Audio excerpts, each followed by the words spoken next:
Alberto dos Santos Dumont nasceu em Minas Gerais no dia 20 de julho de 1873.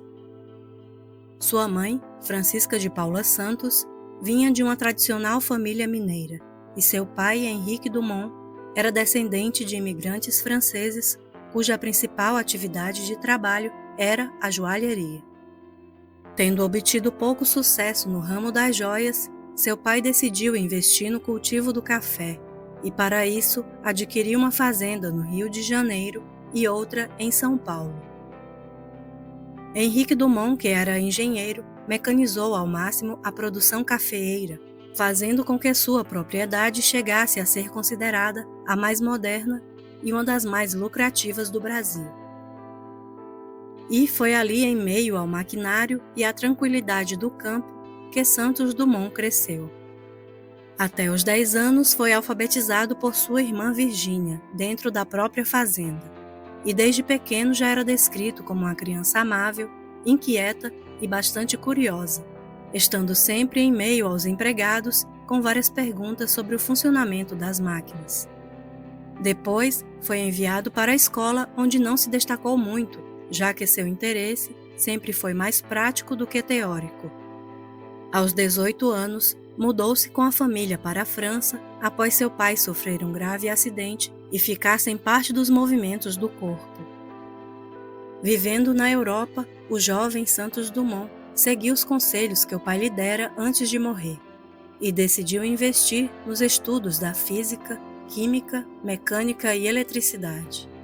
E no período em que está estudando na Inglaterra, desenvolve um particular interesse por automóveis, sobretudo pelo funcionamento dos motores a combustão. Mas, sem dúvida nenhuma, sua principal motivação vinha de um antigo desejo que o acompanhava desde criança, que era o de voar como os pássaros.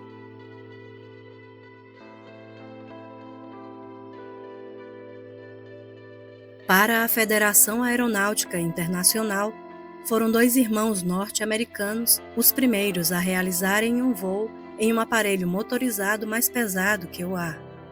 Já para os franceses, o verdadeiro pai da aviação seria Clément Aguinet Ader, um engenheiro que teria levantado o voo de forma secreta no ano de 1890. O fato é que o desejo de voar como os pássaros vem acompanhando a humanidade desde os primórdios dos tempos, o que pode ser comprovado através de vários rascunhos de protótipos de máquinas desenvolvidas ao longo dos séculos. Mas, no caso específico de Santos Dumont, a paixão pela aviação e o desejo de que ela se desenvolvesse de forma independente, como uma contribuição tecnológica para a humanidade, o transformou no mais famoso e mais obstinado aviador de sua época. Ainda criança, através da fascinante literatura de Júlio Verne, alimentava sua mente sobre a possibilidade de dar a volta ao mundo, conhecendo lugares diferentes com diferentes culturas. E aos 15 anos, assistiu pela primeira vez à ascensão de um balão esférico que se apresentava em São Paulo.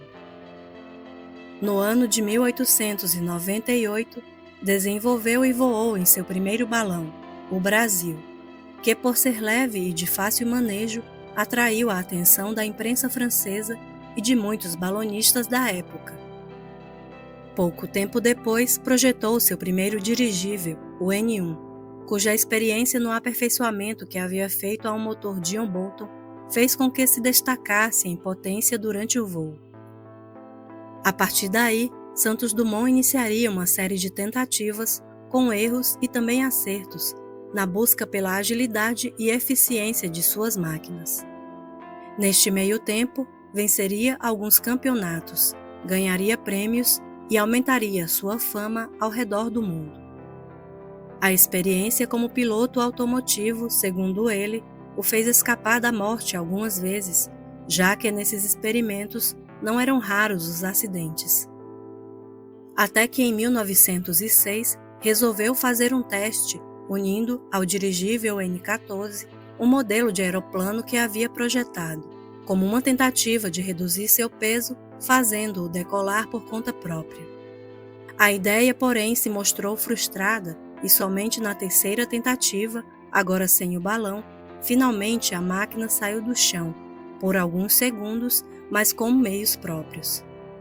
Esta, inclusive, foi uma das principais diferenças entre o 14 bis e o Flyer, já que a máquina construída pelos irmãos Wright precisou de um sistema de impulso composto por um trilho e uma catapulta para a decolagem.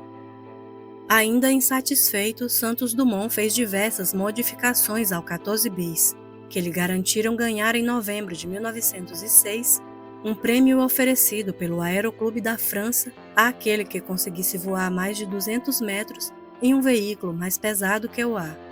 Para ter validade, o evento foi aberto e contou com a presença de um enorme público, composto inclusive por membros da imprensa mundial. Com isso, a fama de Santos Dumont tornou-se ainda maior.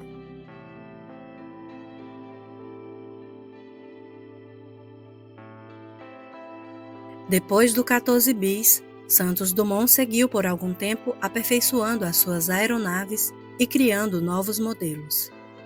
Costumava deixar tudo devidamente documentado, mas não se importava em expor suas criações na imprensa, nunca chegando a patentear nada.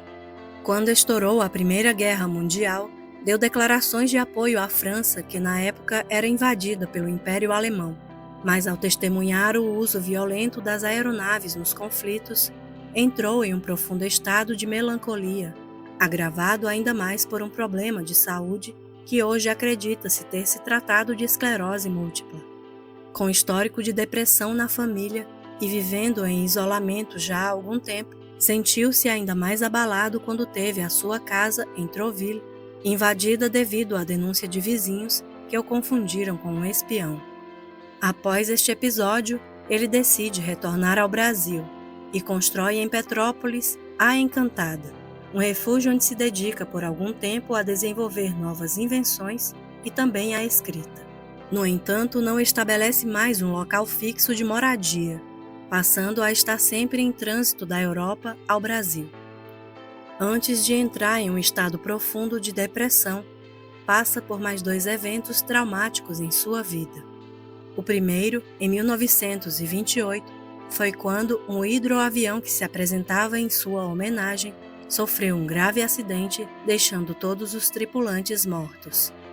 O segundo, já nos anos 30, ocorreu quando o governo brasileiro ordenou um ataque aéreo contra os manifestantes paulistas da Revolução Constitucionalista.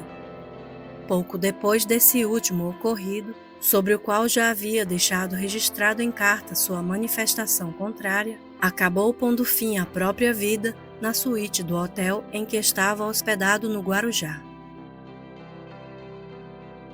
Descrito pelos que conviveram com ele como uma figura amável e gentil, Santos Dumont era também uma pessoa introvertida e solitária, ainda que ao longo da vida tenha feito importantes e fiéis amizades por onde passava.